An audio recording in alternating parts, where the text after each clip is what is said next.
Okay, testing 1, 2, 3. Testing. Come on. Give it to me.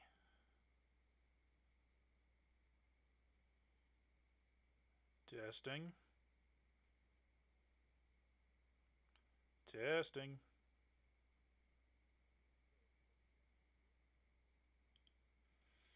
Okay, looks like we're going good.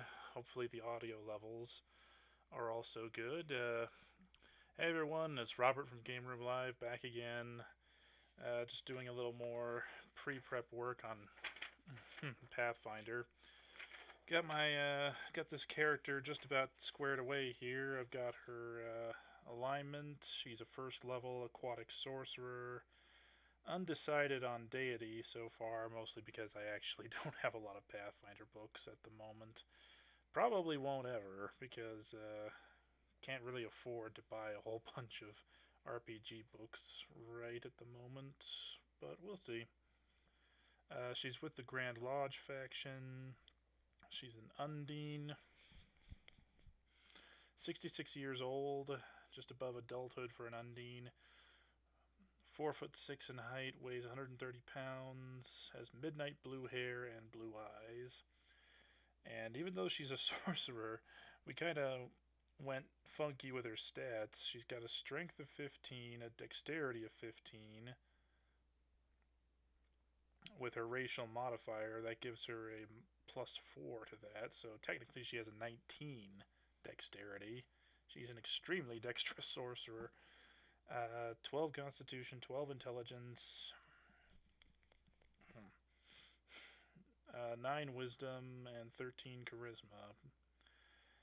Charisma is the stat you need for a sorcerer, but I get a +1 modifier on that, so technically it's 14. 14's not bad, at least I don't think it is. Got her initiative all figured out, I think. Yeah. Dexterity really helps with initiative there. Got our armor class figured out. Well, except for touch AC and FF AC. Fortitude, reflex, and will saves. Base attack bonus, CMB, CMD. What her primary weapon is. Got her skill ranks all done with. Bought a bunch of gear to take with me.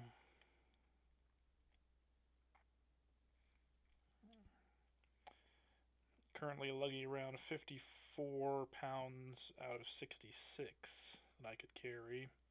Light load. And I got about 64 gold pieces left over from buying all my stuff, so I've got a bit put by. The only thing really left for this character is to come up with a name and come up with a backstory.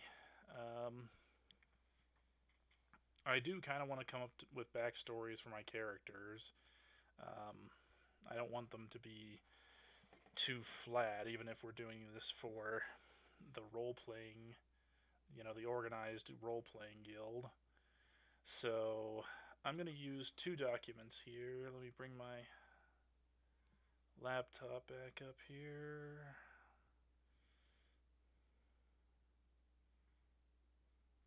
Okay, I'm going to be using 2 documents. The first is the background generator in the Paizo Pathfinder reference document, but it does not have entries. It only has entries for the original, I think it's the original 7 races.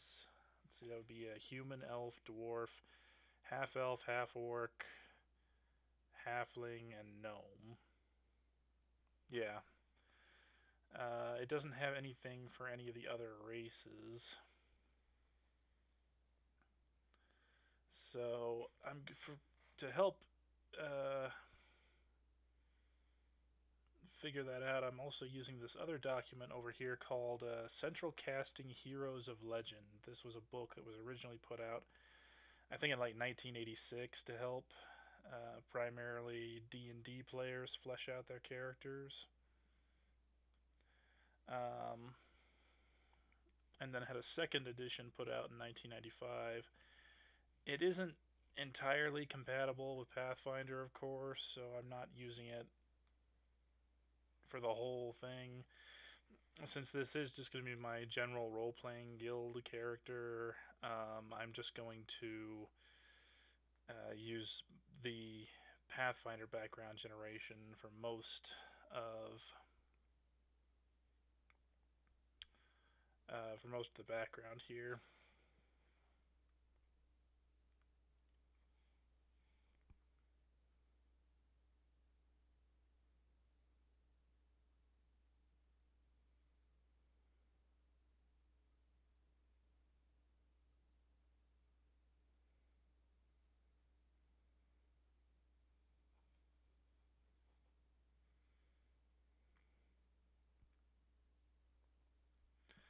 So this is fun because this is where we get to roll. Oh crap! Where did my box top go? Oh, did I put it in the other room? I put it in the other room, didn't I? Anyway, like I was saying, this is the fun part. This is where we get to roll some dice and find out what our character is going to be like. Because this character, I have not yet figured out a name for her yet. So,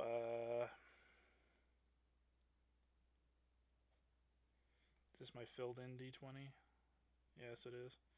I got my filled in d20 right here.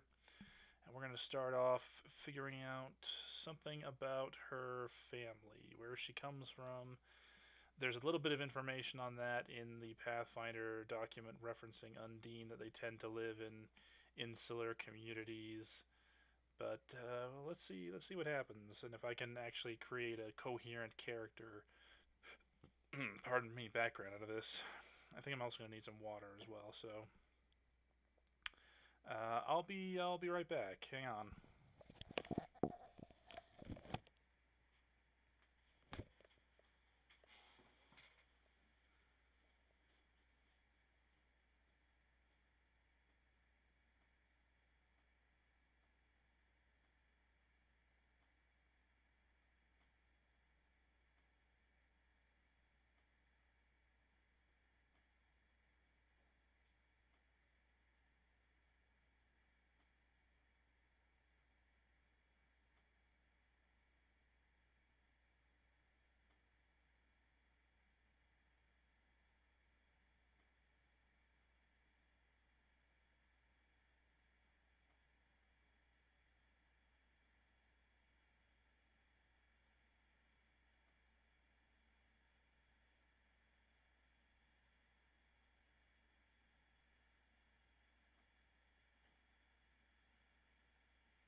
Okay, here we go. Yes. So now I've got my box top back, and we can start rolling. Let me get my laptop back up here. So first we're going to figure out some stuff about her family. And first we're going to roll for the family head to see if she was raised by her parents, only by one parent, or by someone else. Let's see. Okay, so here we got the D20. I'm going to try and hold this as level as I can. And here we go. Okay, I got a 5, and that is 1 to 9, 2 parents. Okay, so I was raised, or rather my character was raised by 2 parents. I actually was raised by 2 parents, so yeah. Now the number of siblings. Roll that d20 again. 3. 3 to 8, 1d3 siblings. I don't actually have a d3. The best I have is a d4, so if I get a 4, I'll just have to disregard it, which I just did. And again. And again. The heck? Is this dice messed up? I've got 4s 4 times in a row. Okay, finally 2. So I have 2 siblings. 2 parents, 2 siblings. Let me record that down here in the document. Both. Hang on.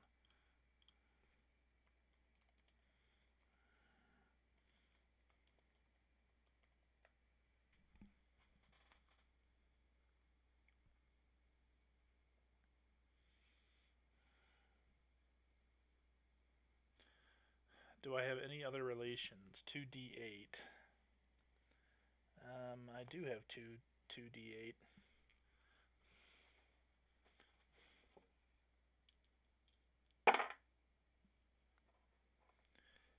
and 5. 13. Ancestor. Roll a d3 plus 1. The result is the number of generations removed from the character's grandparents. Huh. This could entirely be possible, because according to the website, Undine do live for quite a long time. So it's very possible I could have another ancestor lurking around. Let's see, you need to use something that isn't 4 again. 2 plus 1, 3. So great, great, great, great, great, great. So I have some kind of great, great, great grandparent running around.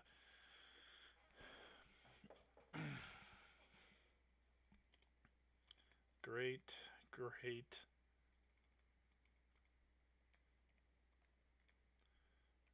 great grandparent.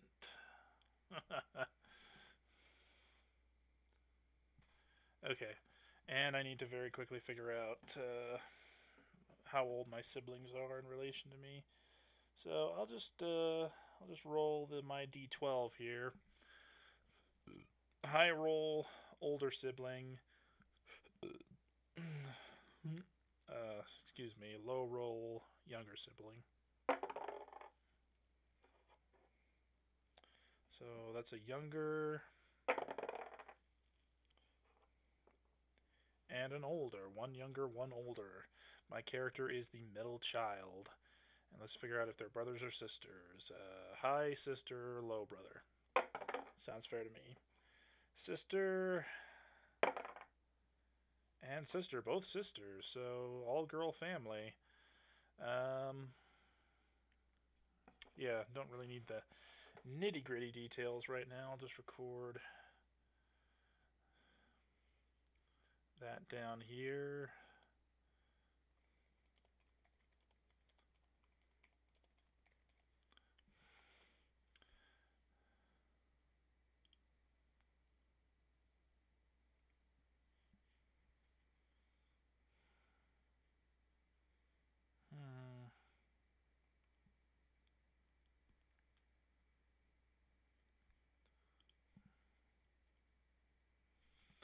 Okay, place and time of birth. I think I can actually go over here to the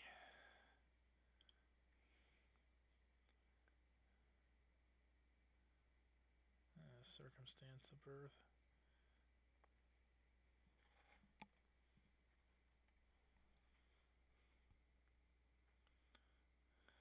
Okay, time.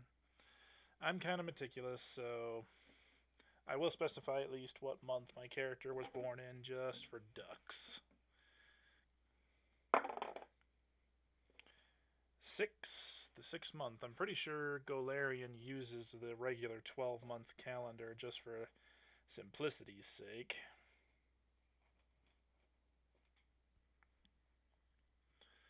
So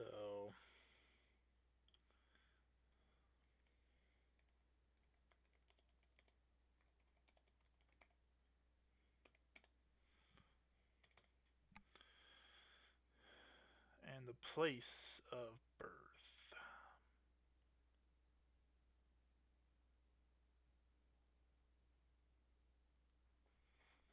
All right, that's going to be the D20 again. Let's see what D20 tells us. Hang on.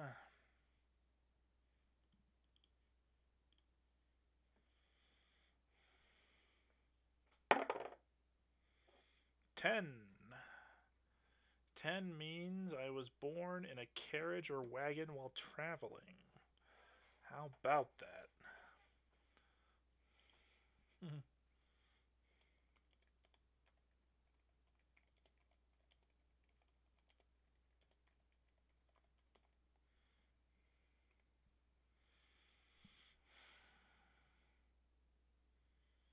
Okay, that takes care of.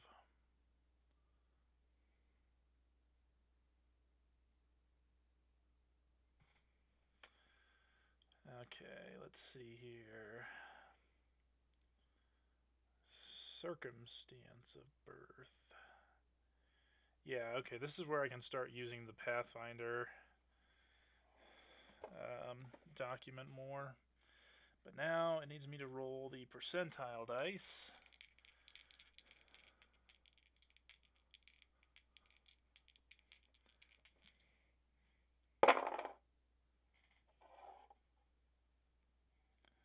$92.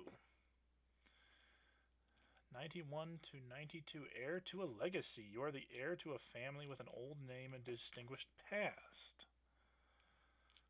I lost it. Oh, your family might be wealthy or middle class, but your name itself is worth twice your fortunes. You gain access to the influence social trait and the rich parents social trait. Rich parents probably won't be allowed, so I might just go with influence, maybe.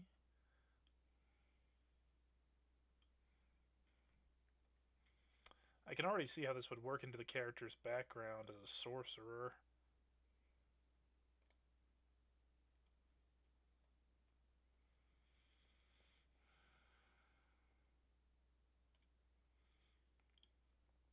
Okay, parents' profession. Rolling the percentiles again. Let's see what happens. 60, is it 60? Yeah, 63.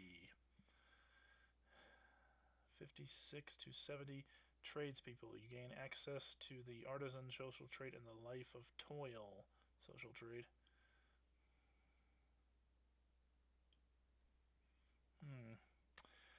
Now, I wonder.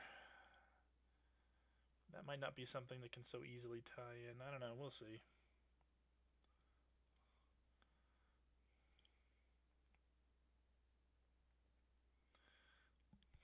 Okay, major childhood event. Rolling the percentile dice again.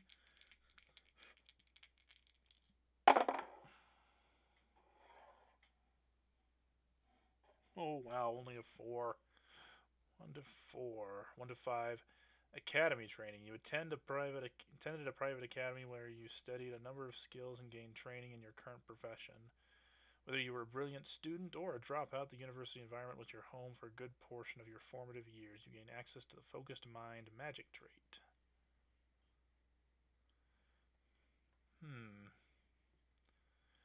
That definitely could work into a background. as a sorcerer.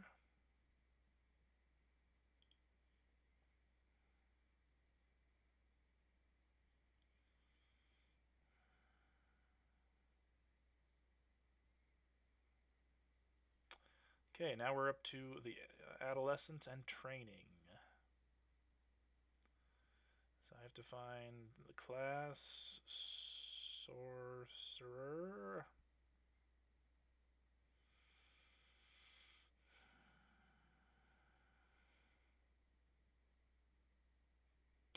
Aha. And wielding those percentile dice again. Let's see what happens.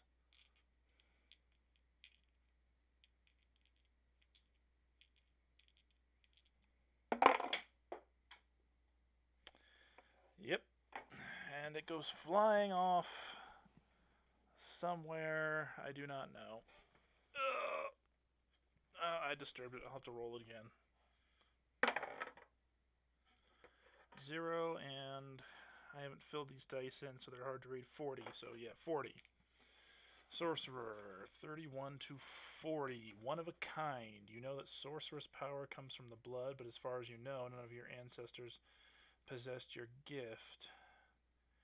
You keep searching for the reason for your magical powers, which has led you to greater proficiency with divinations and a keen interest in the workings of your bloodline. You gain access to the knowledgeable caster magic trait.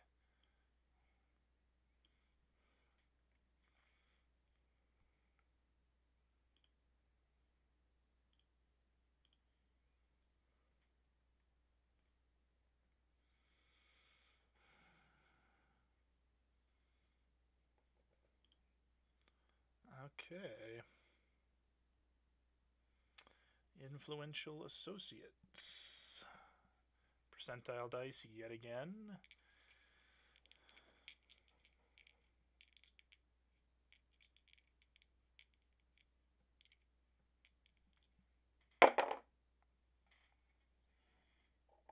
Let's see, a 30, 39. Let's see, what does that get me? 36 to 40. The Liege Lord. You became close with someone you were bound to serve, be it a minor lord or lady, master, in the case of a slave, prince or princess, king or queen. Though this person held power over you, she held you closer than a subject or servant. As a result, you're used to dealing with and being close to power, and your name is known among the ranks of the privileged. You gain access to the influence social trait. Well, crap, I already had that. Oh well.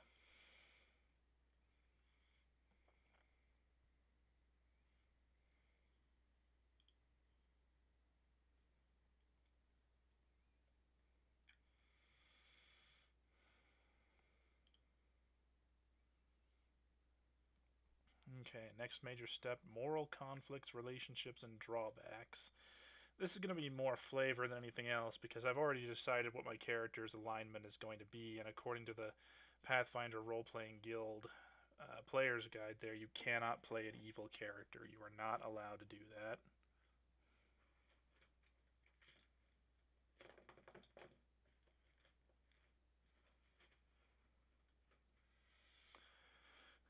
Okay. So now we have to go back to the D20.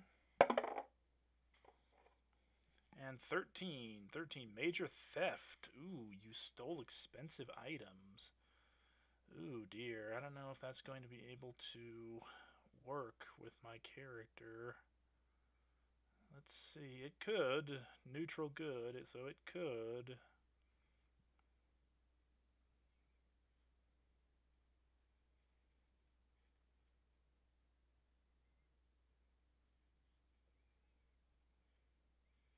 Conflict subject. Let's see. 20. Natural 20. The conflict was with a non-humanoid monster. So maybe I stole expensive items from a dragon or something? Conflict motivation. Roll the d10.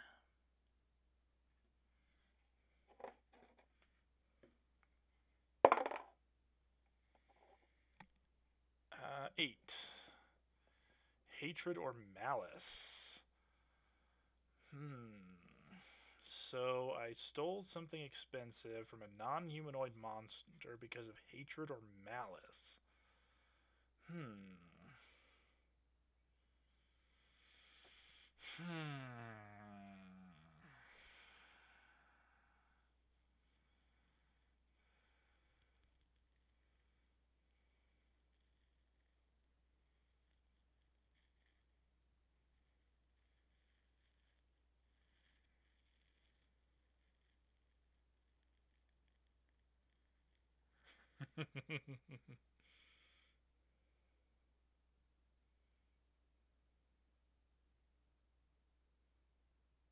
No, actually, I think that could work and would still technically.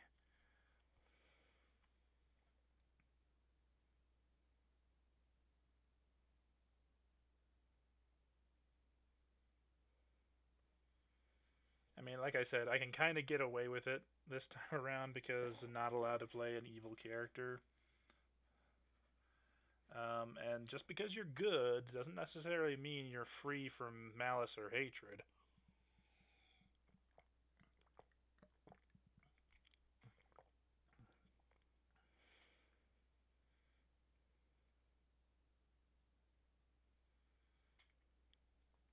And I mean, hey, would it even be against technically against the law to steal from a dragon? I don't know.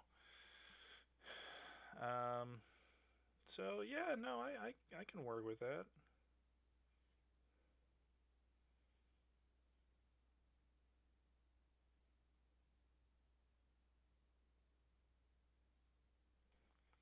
All right, let me record that down really quickly.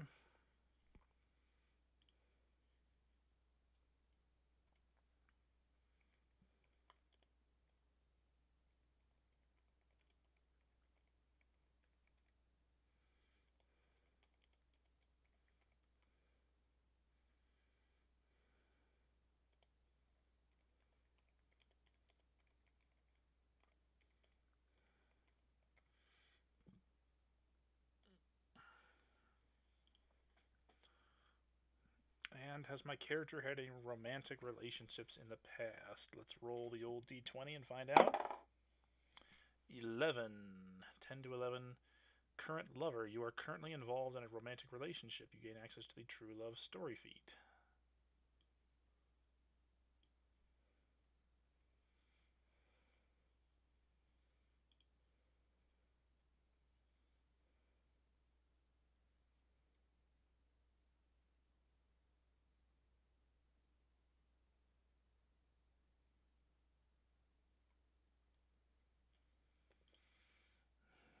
Can't really do a relationship with fellow adventurers. You sort of have to do that with the group. And a character drawback. Even the best characters have weak points, which is why they are interesting. Wants me to roll yeah, percentile dice one last time. Here we go.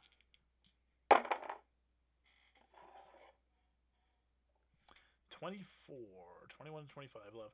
Your love for someone motivates you. When this person is in danger, you're prone to feel weak, powerless, or angry. You gain access to the love sick drawback. Okay, that actually dovetails very nicely with my character actually being in a current romantic relationship.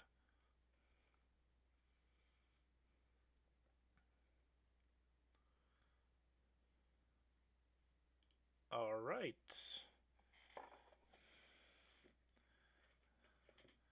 That completes my character's primary background. I'll have to flesh it out a little bit later.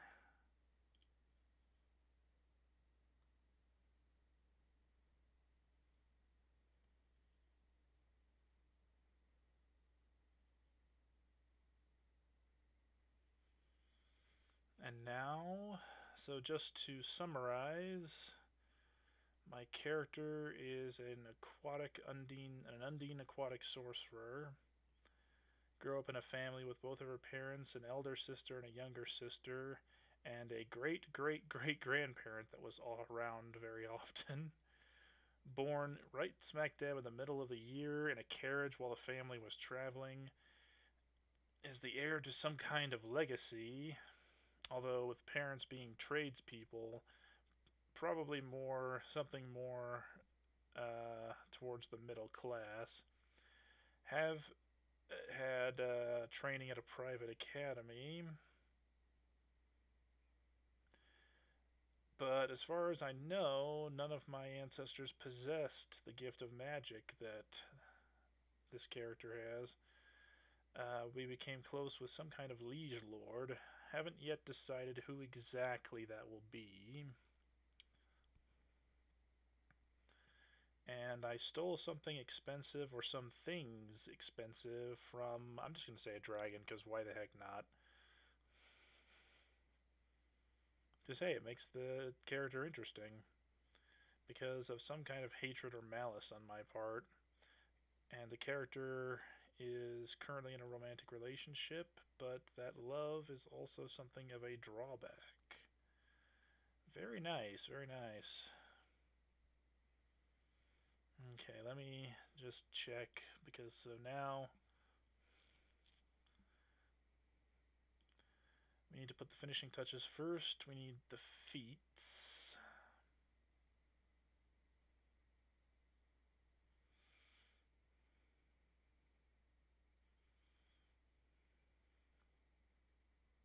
Okay, here's the feats page.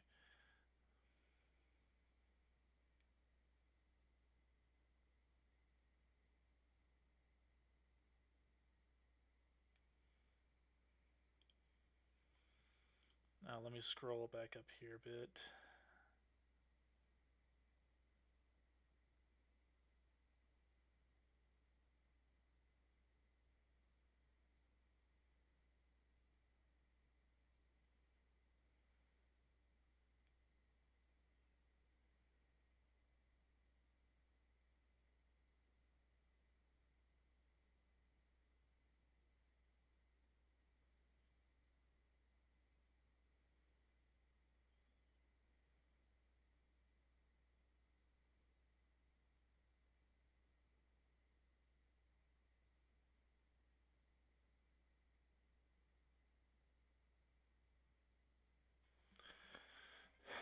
Actually, that's the only thing it didn't really flesh out for me, is where I was born.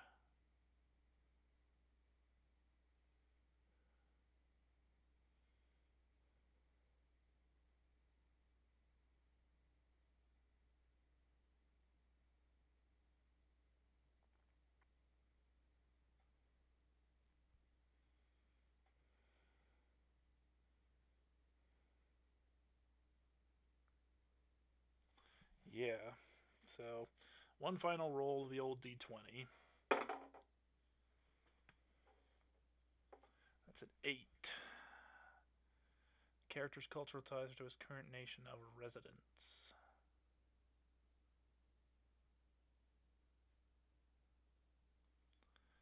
So, I'm going to assume for the moment, since most all Pathfinders operate out of Absalom, this home of the Pathfinder Society, I'm going to assume that's where I grew up. Maybe I grew up elsewhere on the island.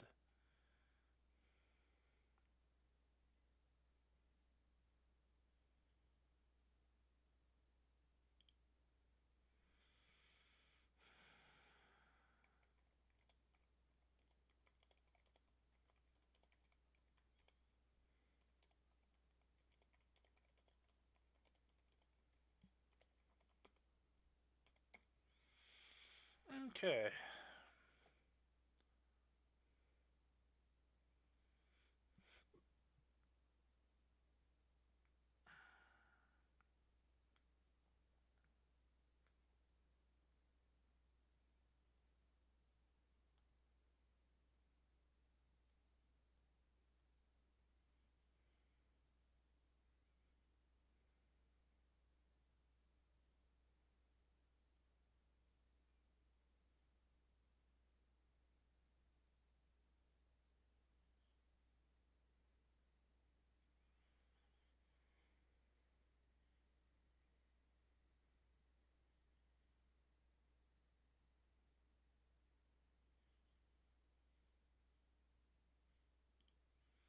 Okay, we'll come back to that in a moment.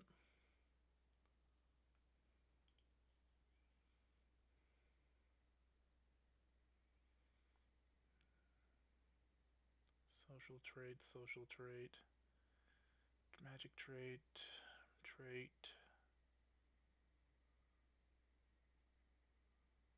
true love story feat, drawback. Okay. Aha!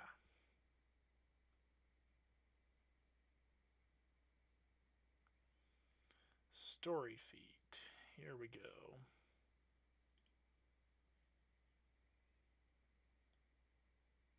You found love only to have it denied by the cruelty of fate.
Hmm. Interesting.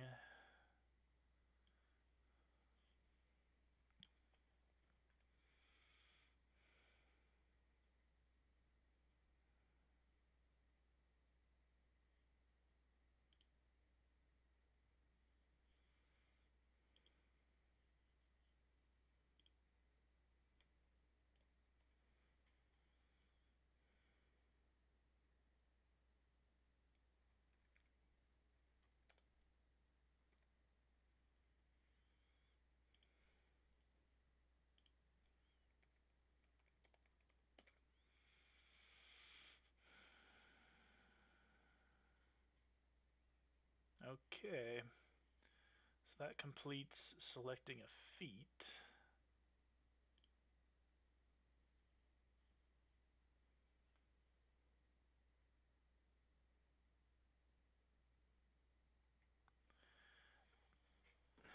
Select traits. Check with your GM to find out how many traits you are allowed to select. The normal number is 2.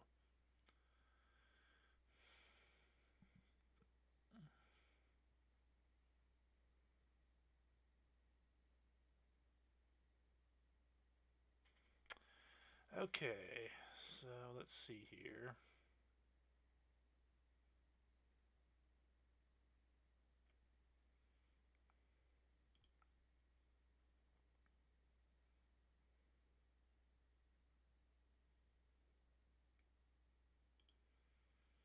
So I gotta choose 2 traits.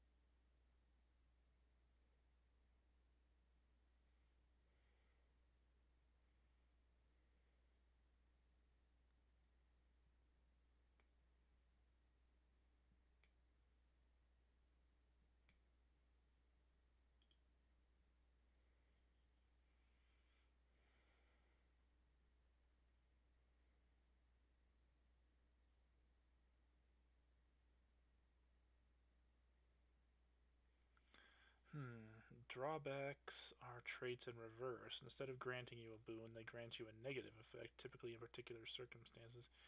If you choose to take a drawback, you can take a third trait that you have access to. You're not required to take a drawback.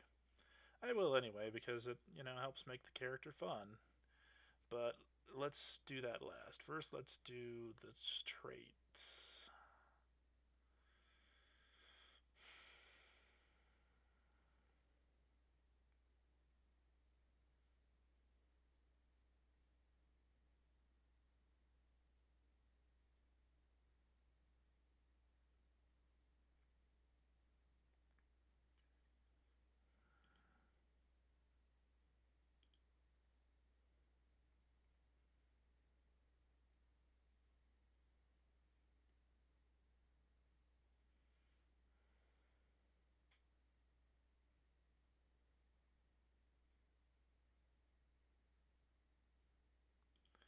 Knowledgeable Caster.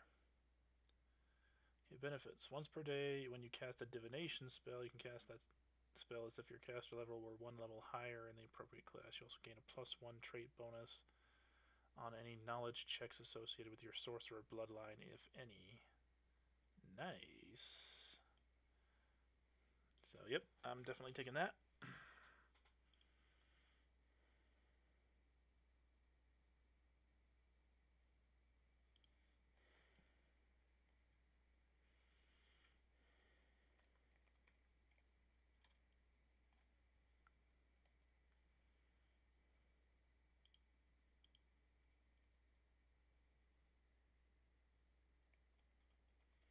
Knowledge. Level caster.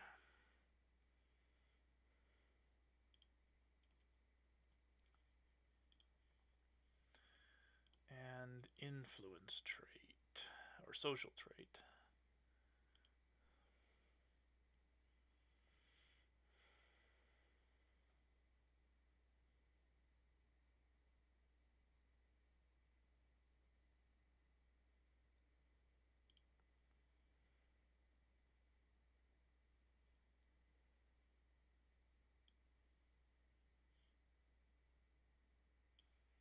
Your position in society grants you special insight into others and special consideration or outright awe from others. Choose one of the following skills: Diplomacy, Intimidate, or Sense Motive. You gain a +1 trait bonus on that skill, and it is always a class skill for you. Well, I'm pretty sure I already have Intimidate. Indeed I do.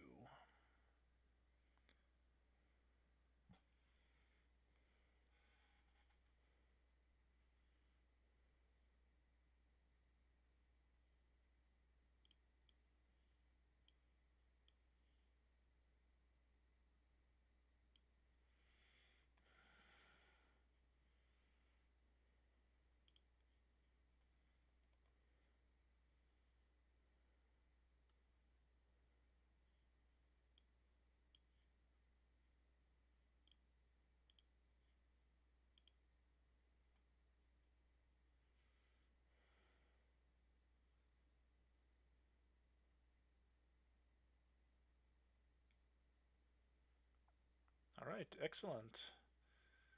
Now I'll just go back. I'll click out of this. Click back to creating a character. So now I have my feat and traits, and I already totaled my armor class. Not much, considering sorcerers and wizards can't wear armor, so I only have an armor class of 14 with my dexterity modifier. Find your touch AC. Your touch AC is your AC armor class minus the armor bonus box, the shield bonus box, and the natural armor box. Well, that's 0, 0. And I have no natural armor, so I assume that's 0 too. So is my armor class minus all of those. So I would assume, since those are all zeros, that my touch AC, where's my mechanical pencil, would also be 14.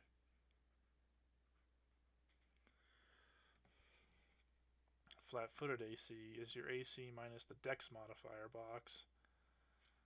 Well, that's easy. That would be 10.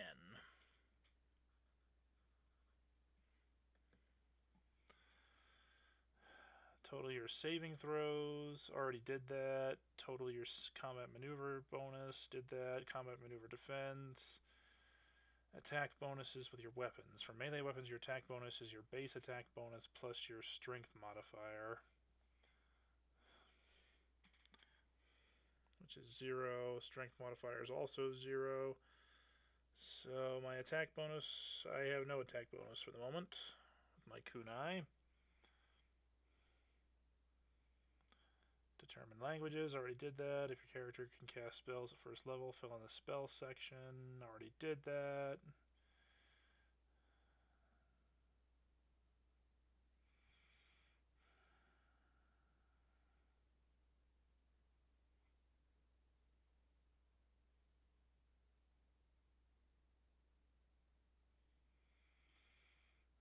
Okay, so now I need to go back to core rulebook classes, sorcerer.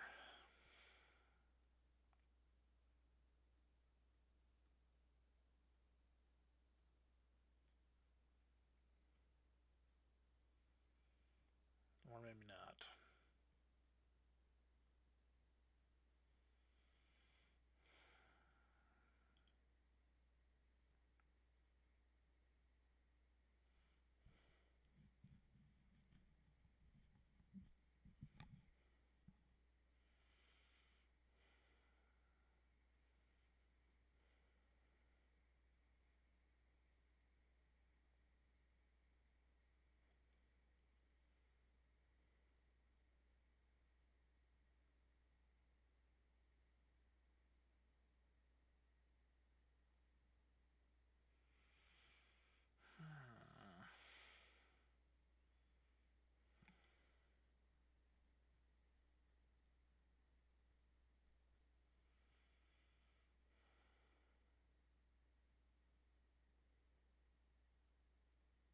Hmm.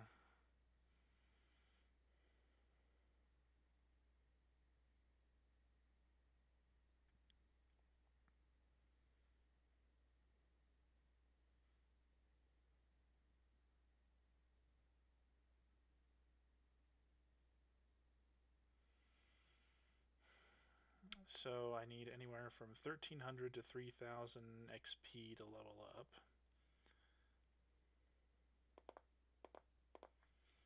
Okay, I'll keep that in mind. I guess we'll have to figure that out later when we start playing.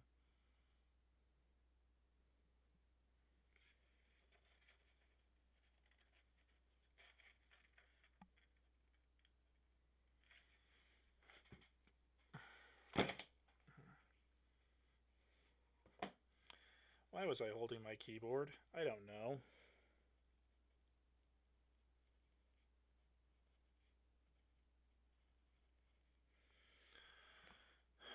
Okay. Alright. The only thing left at this point is I need to come up with a name. My character still does not have a name. She will not fully crystallize until she has that name. And for that, I'm going to have to go to the Advanced Race Guide, go to Featured Races, Undines. Female names for Undines: Afzara, Bara, Kala, Iriani, Marin, Nilgune, Pari, Radabe, Erdana.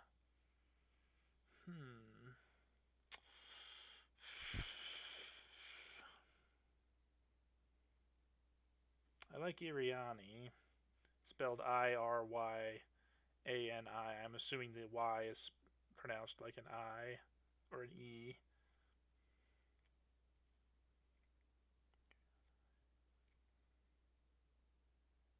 Erdana is not too bad.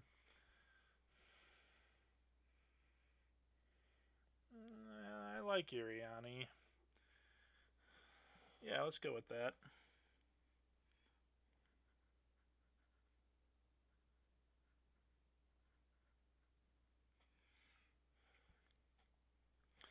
And then just need to fill in my character number, and this character is pretty much in the bag.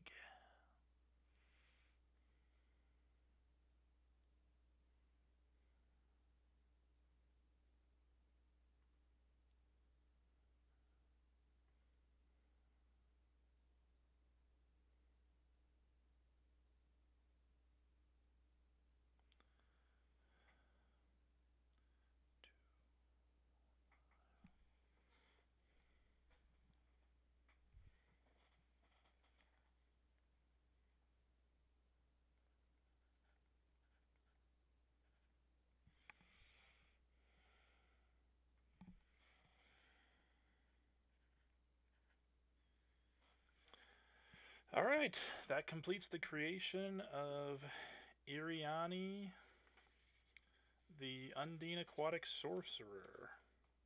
sorceress, I guess I could call her. Sorcerer, sorceress, same difference, I guess.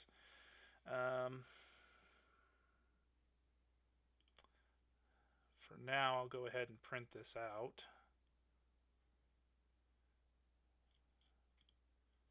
And then staple all these together.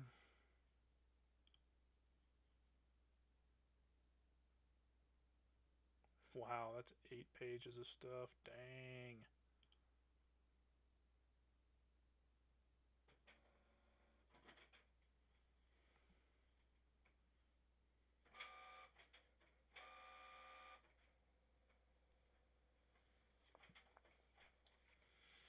Okay.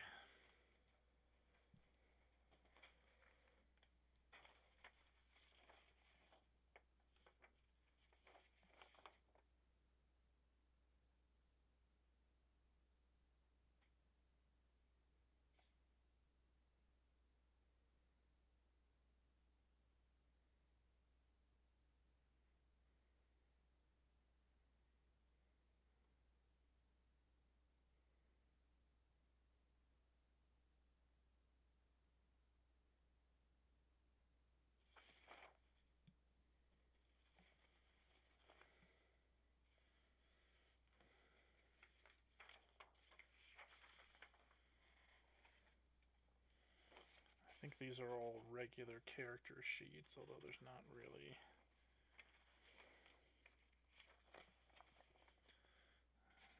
Different.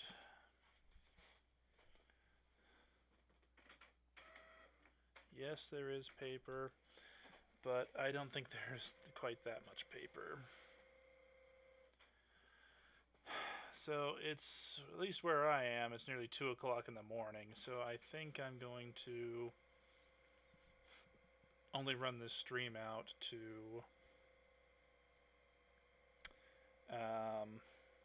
another hour.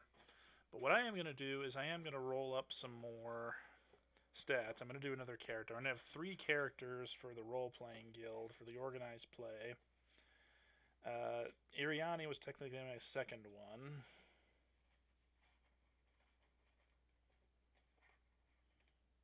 And now I'm going to have another. And we're going to kind of skip the process a bit, and we're going to start directly with some, with the ability scores. So let's see, let me get my 3d6.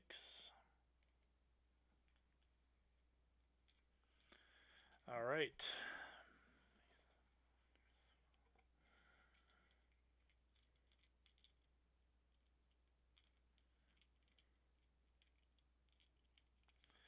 Let's see what the luck of the dice brings us. Of course, I'll have to modify these to go in with the point buy. But yeah, let's see what the luck of the dice brings us.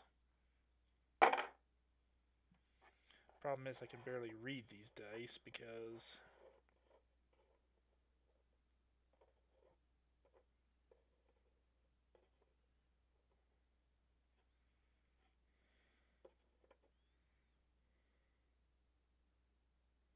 five.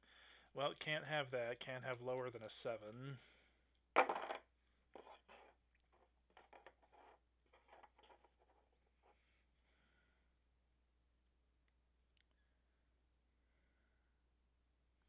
Eight.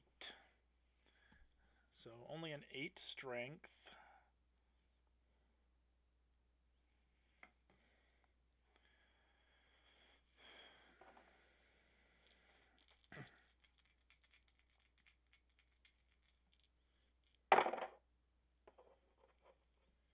See, 5, 1, 4, 9, 10 dexterity. Dexterity die? How do I find that out?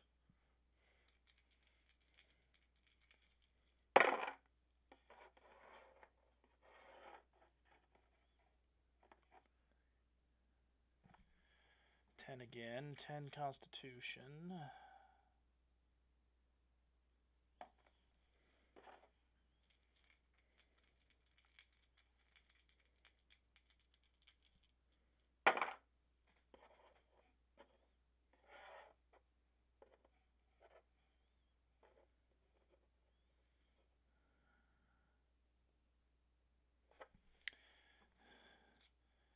7 intelligence. Not a particularly bright bulb, this particular character.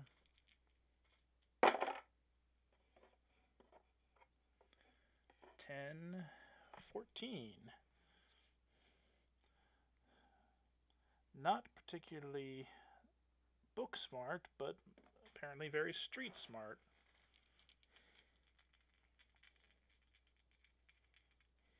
And the last,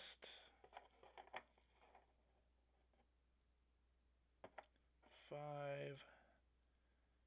6, 7, and a 7 charisma. Character is fugly. But, because we're technically doing point buy, let me bring that up again. Let's see, we've got about 3 minutes left here before I sign off.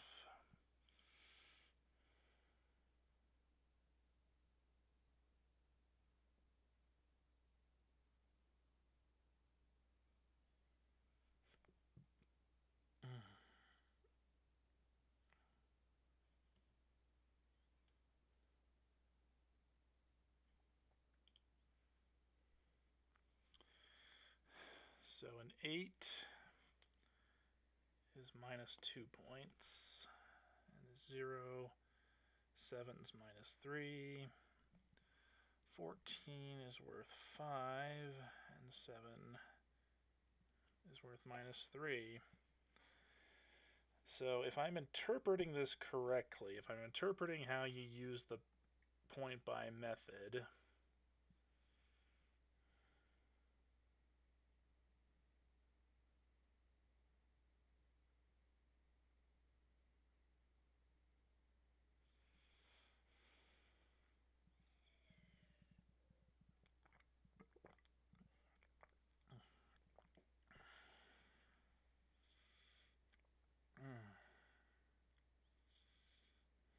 I technically now have 6, 8. I have 20. I technically have 20, 28, and then actually 23 points to play around with here.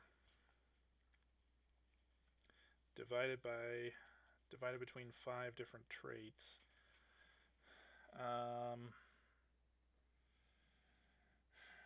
Well, I definitely want to get those low scores.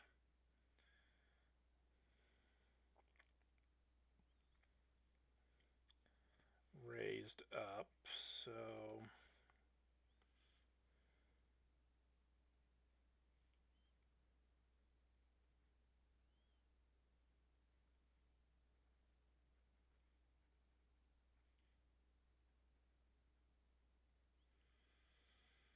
that gives me 10, 10, 10, 10, 14, 10. And gives me 15 points left to distribute to the rest of my character. 15.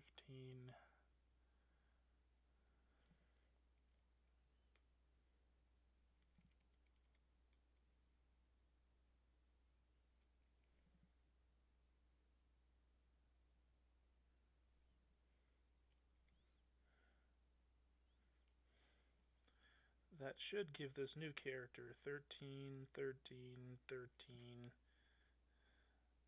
13, 14, 13.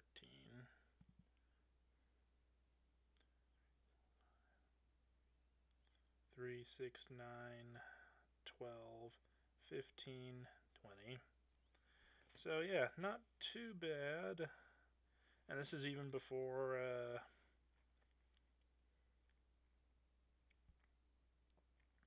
applying racial bonuses and stuff. So yeah, not too bad. Not too bad of a character. Would probably be a lot worse of a character if I just kept these original values of 8, 10, 10, 7, 14, 7. So he's average and completely and totally middle of the road, where dexterity and constitution were does not have a lot of book smarts, does not have a lot of strength, and is fugly, but does have a lot of street smarts. Wonder what kind of character that would be. Um, yeah, I can't record these down on a sheet until I print another one off. And I need to load up the paper cartridge for that, but yeah, it's about time I hit the sack. Because I got a big day ahead of me tomorrow. So, yeah, I don't know if I'll stream again tomorrow doing some more Pathfinder stuff. Might not do Pathfinder, might do Final Fantasy 15 instead. I don't know. We will see. We will definitely see.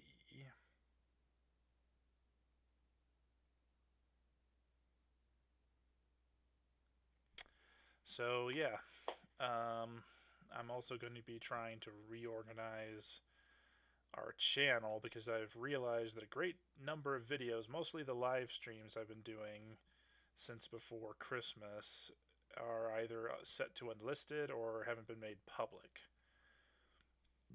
So that needs to change. Um, I'm also very much considering maybe opening up a companion channel over on Daily Motion and starting to post our videos there as well. I don't know. We'll see. I also want to finally get my otaku corner thing squared away and put into a separate channel from Game Room Live, but on the same account. Apparently, YouTube's screwing all of us over anyway, and we're no longer going to be able to monetize our videos unless we have more than 4,000 hours of watch time and more than 1,000 subscribers. So, yeah. I already mentioned SaltCon in the previous video. So, there's not much else to say. Wish Iriani good luck, and hopefully she'll have lots of adventuring and plundering and fun times in the world of Pathfinder. So, this is Robert from Game Room Live signing off. I'll catch you guys later.